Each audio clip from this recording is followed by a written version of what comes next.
Oke, terkait bimbingan ya. Nah, gimana sih cara bimbingan dengan dosen pembimbing kita uji-uji statistikanya, misal kita mau uji kita pernah ikut-ikut organisasi nih di kampus atau kita ikut nih penelitian sama dosen, jadi bisa ke tracker gitu, jadi bisa kelacak tugas kita itu udah sampai mana skripsi jadinya gitu ya. Nah kalau misalkan udah seminar hasil, nah terus kalau misalkan masih ada revisi, kita perbaiki revisinya. Dan kalau revisinya udah oke, nanti kita sidang skripsi nih, gongnya gitu. Kalau udah sidang skripsi, nah belum bisa dikatakan lulus sih sebenarnya. Jadi diusahakan kalau misalkan sidang skripsi itu jangan jangan dulu apa ya? Tadi itu ada pengajuan judul dulu, jadi kalau misalnya judulnya masih belum di ACC, tenang aja. Jadi teman-teman bisa buat list beberapa judul ya, beberapa judul. Jadi kalau misalnya yang ini ada revisi, bisa nih gunain yang lain gitu. Nanti intinya harus diskusi juga sama dosen pembimbing ya. Terus kalau misalnya yang proposal gitu ya, proposalnya masih acak-acakan atau mungkin masih aneh penulisannya, tenang aja ya, karena seiring berjalannya waktu atau seiring berjalannya bimbingan gitu ya, terus seminar proposal, penelitian, nanti juga akan perlahan itu menjadi lebih bagus ya, karya tulis yang lebih sesuai gitu ya dengan kaidah-kaidah atau pedoman penulisan skripsi ya. Oke nih, mungkin boleh nih Kak Reva ya dilanjut sama terkait dengan mungkin sidang skripsi ya tadi tuh. Oke, oke, aku coba lanjut ya. Berarti tadi tuh kita udah sampai ke seminar sorry, ke seminar hasil ya. Jadi seminar hasil tuh bab 1, 2, 3, 4, dan 5 diseminarkan atau diujiankan ya. Nah, kalau misalkan udah nih seminar proposal, nanti kita dikasih masukan sama dosen pembimbingnya dan kita revisi. Nah, kalau revisinya udah oke nih, gitu ya. Jadi nanti kita lanjut ke gong ya. Apa itu ke sidang skripsinya, gitu ya, ke sidang skripsinya. Nah, di sidang skripsi disampaikan kembali yang tadi baru 1, 2, 3, 4, dan 5-nya setelah kita revisi sebelumnya kayak gitu. Dan apakah setelah sidang skripsi kita langsung lulus? Oh, belum ya, belum ofisial, masih unofficial. Makanya suka ada istilah-istilah unofficial, gelarnya apa gitu ya. Kalau saya unofficial SPD misalnya kayak gitu ya. Nah, nanti kalau misalkan udah selesai sidang skripsi, kita tunggu nih yang namanya yudisium. Yudisium itu apa sih, Kak? Nah, yudisium itu nanti kita dikasih surat keterangan lulus atau SKL ya. Ibarat kayak ijazah sementara mungkin ya kayak gitu. Nanti isinya itu surat keterangan yang di dalamnya ada keterangan bahwa kita itu udah lulus, terus dan nilai IPK kita berapa gitu ya. Dan surat keterangan lulus tersebut bisa kita pergunakan nih sementara ya untuk melamar pekerjaan.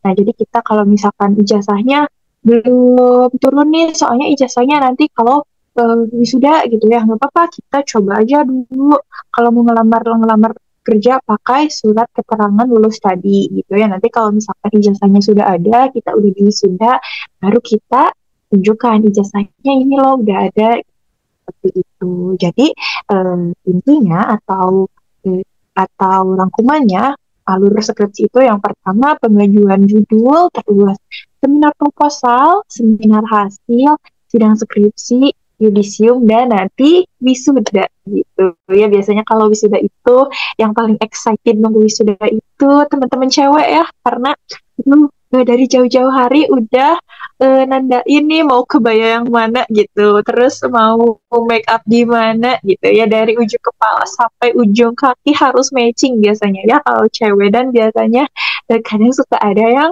kesiangan gitu ya, tapi jangan sampai kesiangan ya kayak gitu, karena mungkin saking excitednya ya menyambut hari wisuda gitu, jadi harus seperfect mungkin gitu ya mempersiapkannya gitu ya, mulai dari hijab mungkin kayaknya kebayanya, sepatunya, tasnya harus matching gitu, biasanya cewek suka gitu ya. Tapi nggak apa-apa ya, namanya juga itu momen sekali seumur hidup kita dan kita harus menyambutnya dengan sukacita dan sebaik mungkin. Seperti itu Kak Fitri ya mungkin ya. Ya momennya ya, karena tahapannya juga cukup panjang gitu, tapi tiap jurusan bisa aja beda-beda ya pelaksanaan seminar proposalnya kayak gimana, pelaksanaan seminar hasilnya, pelaksanaan sidang skripsinya gitu. Tapi yang pasti mah wisudanya mah sama gitu per universitas.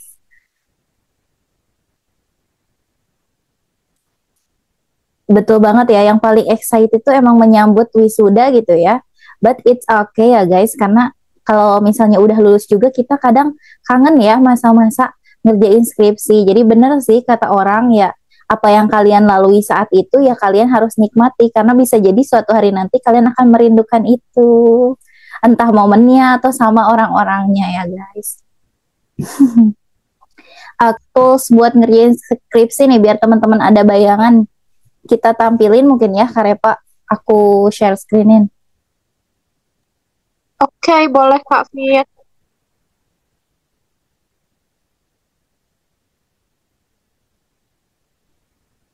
Beberapa itu ya sebenarnya banyak, tapi ini biasanya yang harus wajib gitu ya ada saat kita mengerjakan skripsi, tools buat mengerjakan skripsi. Nah, yang pertama ada SPSS. Nah, SPSS ini biasanya sih digunakannya untuk skripsi yang kuantitatif ya karena berkaitannya dengan pengolahan angka gitu ya. Jadi SPSS tuh ibaratnya kayak gini, kita tuh ngitung ya, ngitung itu bisa manual dan bisa pakai kalkulator. Kalau misalnya manualnya, kita bisa pakai Excel, Microsoft Excel. Teman-teman juga udah tahu ya Microsoft Excel. Nah, kalau misalkan kita mau pakai kalkulatornya, nah perhitungan statistikanya itu pakai ini, SPSS. Jadi, untuk uji-uji statistikanya, misal kita mau uji normalitas nih, apakah datanya itu, data yang kita peroleh itu berdistribusi normal atau enggak. Nah, kita coba hitung pakai SPSS. Nah, untuk hasil di SPSS nggak bisa kita untuk hasil di SPS itu segitu adanya gitu ya, jadi tidak bisa kita ada-adakan gitu ya hasilnya karena segitu adanya kalau di SPSS gitu ya, jadi realnya memang segitu adanya gitu ya hasil yang ditampilkannya gitu ya. Nah terus yang kedua ada Mendeley. Pernah dengar sebelumnya Mendeley? Nah, kalau misalkan belum pernah dengar Mendeley, kakak mau tanya nih, apakah sebelumnya pernah membuat daftar pustaka gitu ya? Daftar pustaka itu daftar rujukan. Nah, atau membuat sitasi-sitasi itu kayak kita mau mengutip nih. Ketika kita buat paragraf, kita mau mengutip paragrafnya itu atau kalimatnya itu dari mana sih kita ngutipnya, kan suka ada ya nama penulis terus tahunnya. Nah, itu kita bisa pakai Mendeley. Biar apa? Biar otomatis jadi kita nggak ngetik satu-satu nih kalau misalkan bikin daftar pustakanya gitu ya. Jadi nanti Mendeley-nya kita unduh ya, terus kita hubungkan dengan Microsoft Word punya kita. Nah nanti ketika kita membuat daftar rujukan atau membuat daftar pustaka, ketika kita membuat daftar rujukan atau daftar pustaka nanti bisa otomatis gitu ya pakai aplikasi Mendeley tersebut. Jadi nggak satu-satu, jadi nggak lama gitu, jadi lebih cepat dan efektif. Dan tentunya sudah dipastikan ya bahwa dengan menggunakan Mendeley lebih efektif gitu ya. Nah seperti itu. Terus yang selanjutnya, nah ini mah harus udah tahu banget ya, bukan buat perskripsian aja kayaknya. Ketika kita udah mulai jadi mahasiswa, kita udah harus kenalan nih sama yang namanya Google Scholar ya, karena yang namanya Google Scholar itu adalah database karya ilmiah yang salah satunya jurnal atau artikel ilmiah itu database sedunia ya. Jadi semua jurnal itu kalau misalkan udah terpublish ya tersitasi atau masuk ke database Google Scholar tersebut. Jadi kalau kita mau nyari jurnal ya atau artikel ilmiah ya pertama kita pasti ke Google Scholar gitu ya, meskipun di samping Google Scholar masih ada gitu ya database lain untuk mencari artikel ilmiah sebagai rujukan ketika kita mengerjakan skripsi. Karena kan balik lagi ya tadi definisi skripsi itu apa? Skripsi itu adalah karya tulis ilmiah, yang namanya ilmiah kan harus terbukti keabsahan. Makanya ketika kita mau mencari informasi untuk dicantumkan di skripsi kita, ya kita cari artikel ilmiahnya yang akan kita gunakan sebagai rujukan skripsi kita. Nah, seperti itu cara nyarinya ya. Salah satunya bisa di Google Scholar ini ya, karena banyak banget gitu ya artikel-artikel yang udah ada masuk di Google Scholar tersebut. gitu ya. Nanti kita juga bisa filter kita itu butuhnya mulai dari rentang tahun berapa. Biasanya kalau di skripsi rentang tahun artikelnya itu 10 tahun terakhir gitu ya. Nanti kita filter aja nih di Google Scholar-nya. Tuh ada di pojok kanan atasnya ada tahun. Nah, nanti kita filter aja nih dalam kurun waktu 10 tahun. Ya, berarti kalau dari tahun sekarang ya maksimal 10 tahun ke belakang itu maksimal tahun 2015 artikel yang boleh kita pergunakan sebagai sumber rujukan. Kenapa ada rentang waktunya? Karena kan yang namanya ilmu pengetahuan itu sifatnya dinamis ya, berubah-ubah. Nah, seiring pertambahan tahun, maka akan terjadi perubahan di dalam ilmu pengetahuan tersebut. Jadi kalau misalkan kita pakai yang artikel terlalu lama, dikhawatirkan itu udah terlalu lama gitu ya. Berarti belum ada kebaharuannya. Dan semakin kesini kan yang namanya ilmu pengetahuan ada kebaharuannya. Nah, kayak gitu. Seperti itu ya. Ini mah nanti kalian coba kenalan-kenalan deh mulai dari sekarang gitu ya. Atau boleh nih coba download aplikasi SPSS atau Mendeley-nya dari sekarang. Jadi ketika kalian bikin skripsi udah ada gitu ya aplikasinya. Oke, seperti itu Kak Fir.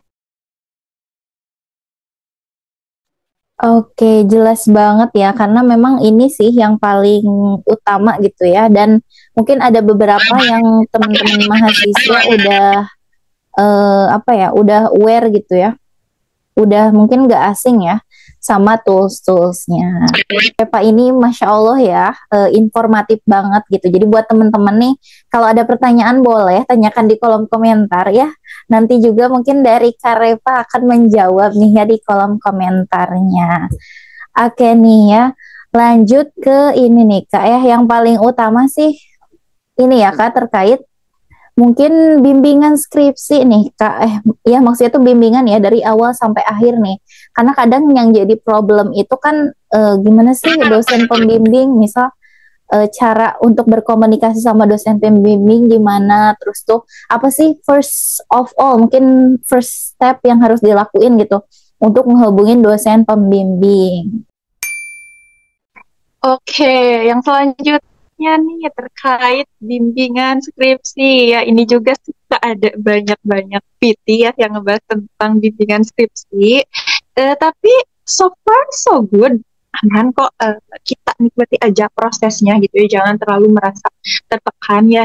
Yang namanya tugas nanti juga kalau dikerjakan sedikit demi sedikit akan beres pada waktunya gitu ya, akan beres pada waktunya dengan catatan ya, tapi kita usahakan beres ya. Jangan berpedoman pada semua akan indah pada waktunya. Nah, semua akan indah pada waktunya dengan catatan, dengan syarat ya harus mengusahakan ya biar segera terwujud yang akan indah pada waktunya tersebut itu. Oke, terkait bimbingan ya.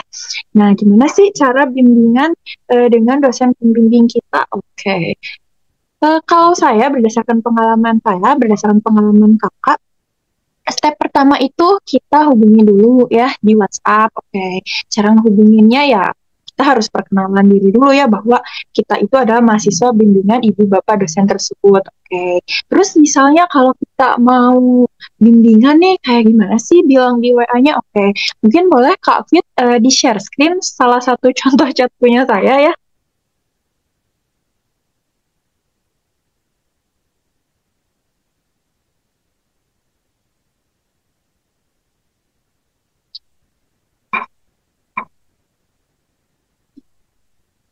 Oke, contoh chatnya boleh minta tolong di share screen kan ya Kak Fiat.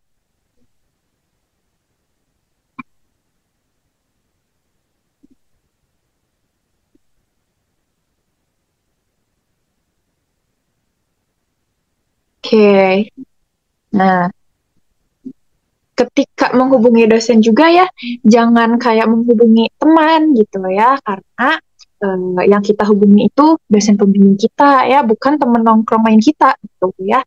Nah, contoh chatnya bisa agak di zoom Kak Fitria biar agak kelihatan. Nah, kayak gini ya. Mungkin ini disebut sempurna juga ya. Izin bertanya, apakah boleh menemui Bapak dan Ibu untuk melakukan bimbingan skripsi gitu ya bersama Bapak Ibu.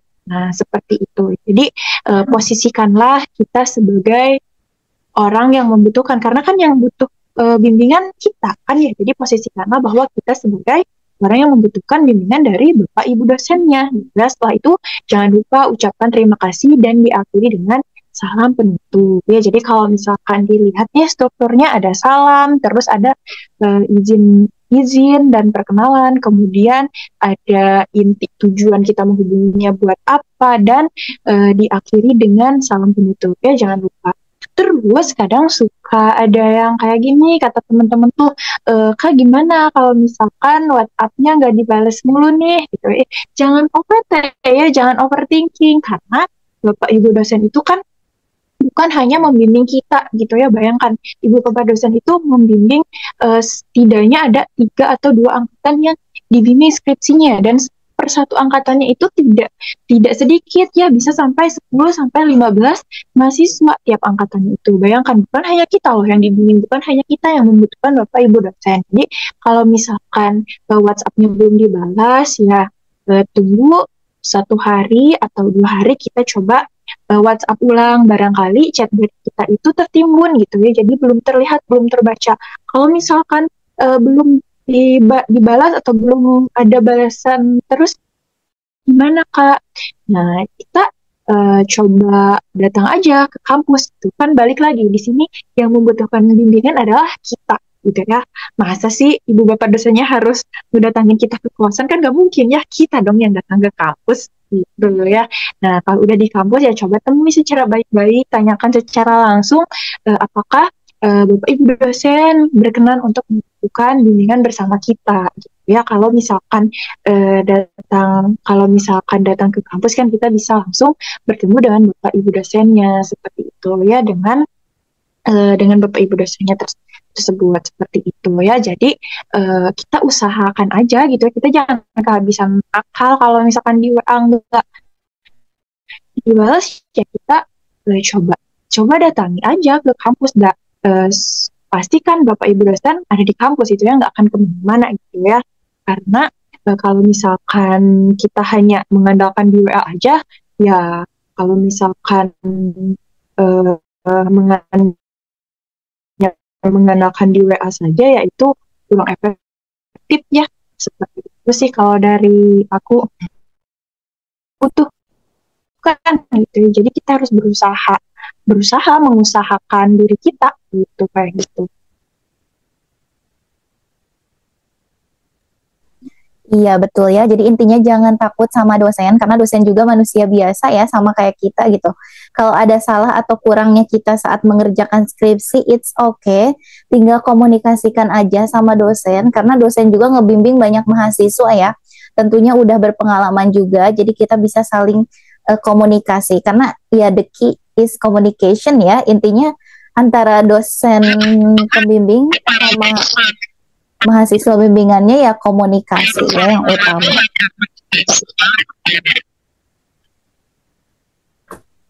Oke Kak, aku mau menambahkan nih ya, boleh ya Kak? Mungkin Kak pesan buat mahasiswa akhir nih dalam mengerjakan skripsi dan lulus tepat waktu.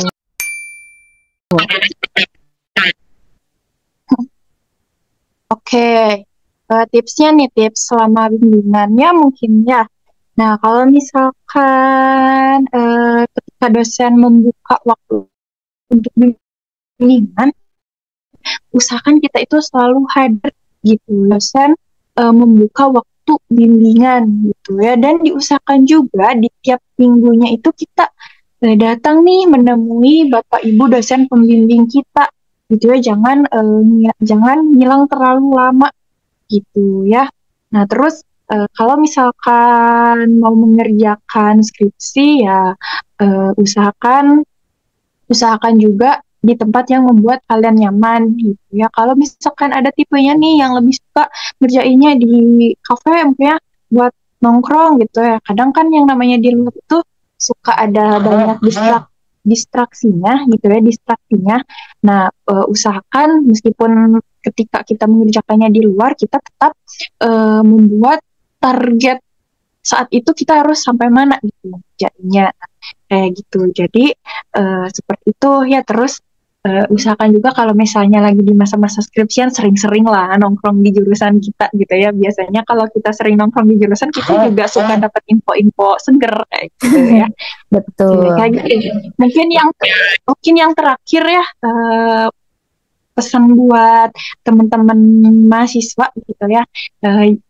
Dan bagaimana juga kita nanti life after graduate-nya gitu ya. Kalau life after graduate-nya ya kita bersyukur dulu setelah kita menyelesaikan fase kuliah, karena tidak semua orang kan bisa mencicipi atau merasakan fase kuliah seperti itu. Dan coba nanti di real life-nya diaktualisasikan hal-hal dan ilmu yang telah didapat selama kita kuliah. Jangan takut, jangan minder gitu ya. Ayo kita ciptakan jalan sendiri dengan nama kita sendiri gitu ya. Seperti itu. Ciptakan jalan sendiri dengan nama kita sendiri gitu. Jadi usahakan kita dikenal dengan nama sendiri gitu ya.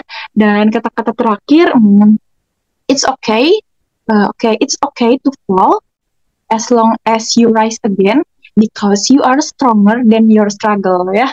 Nah, nggak apa-apa kita jatuh asalkan kita bisa bangkit lagi karena ya kita lebih kuat dari masalah yang kita punya kayak gitu ya. Dan tidak ada yang abadi di dunia ini termasuk masalah dan kesedihan kayak ya. Tetap semangat gitu ya. Atau mungkin zaman sekarang mah katanya nggak apa-apa, nggak semangat, yang penting beres aja setiap harinya gitu ya. Yang penting kita sukacita dalam menyambut dan menjalani tiap harinya kayak gitu ya. Dan selain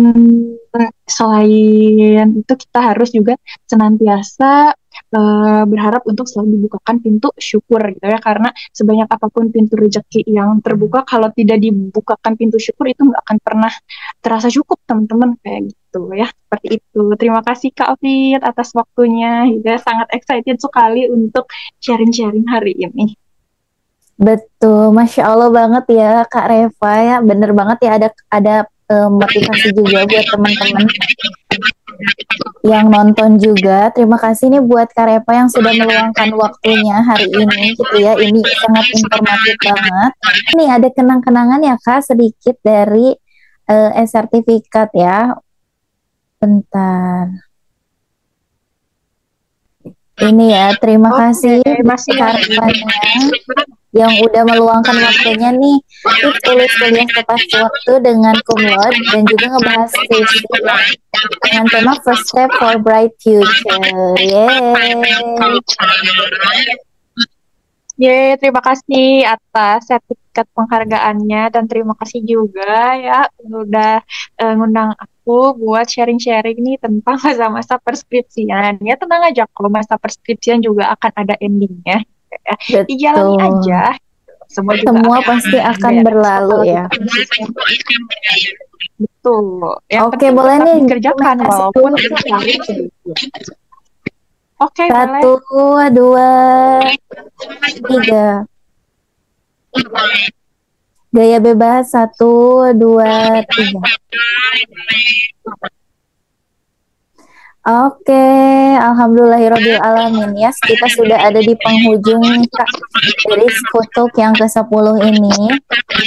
Semoga bermanfaat ya, pastinya sangat bermanfaat sih buat teman-teman yang mungkin baru mahasiswa baru yang masih semangat banget buat nanti mengerjakan skripsi, ataupun buat teman-teman mahasiswa akhir yang sekarang sedang menjalani masa-masa akhir gitu ya di perkuliahan. Tetap semangat, nothing impossible, dan semuanya juga pasti bisa gitu ya, asal dikerjakan, dilalui, dan benar tadi kata Kak Reva ya, bersyukur dan pastinya selalu menikmati gitu ya setiap proses dan juga perjalanannya.